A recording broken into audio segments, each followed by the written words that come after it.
Pour moi, la pire privation de liberté, c'est finalement subir les conséquences d'un changement climatique. Vous défendez vos Non, arguments, c'est très bien, mais ne nous faites pas la leçon, s'il vous plaît, chère madame. Cet homme qui répond à une scientifique du GIEC de ne pas lui faire la leçon, c'est notre nouveau ministre des Transports, Philippe Tabarot. La scène remonte à octobre 2021 lors d'une audition des membres du GIEC par la Commission de l'aménagement du territoire et du développement durable du Sénat. Il est alors face à la paléoclimatologue Valérie Masson-Delmotte qui évoque les co-bénéfices de l'action et les risques de l'inaction climatique. C'est peut-être difficile pour vous de vous projeter en 2050. Moi, c'est quand mes enfants auront mon âge. Vous jouez le rôle de vos enfants. Vous êtes en 2050. Dites-moi, on vous en a pas tant dit pour avoir la leçon comme ça. On a simplement dit que si...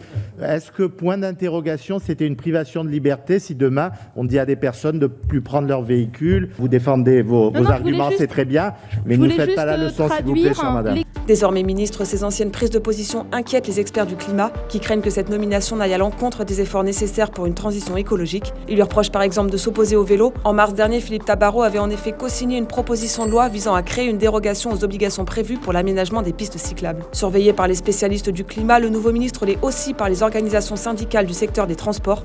C'est une autre proposition de loi portée au printemps dernier qui les alarme. Elle prévoyait de limiter le droit de grève pendant certaines périodes comme les vacances scolaires ou les jours fériés. Aujourd'hui, Philippe Tabarot entend faire de la sûreté dans les transports sa priorité, partisan d'une ligne dure en matière sécuritaire. Ces derniers mois, il défendait une proposition de loi visant à améliorer l'arsenal de sécurité dans les transports. Adopté au Sénat, le texte avait été jugé inapplicable et liberticide par la gauche.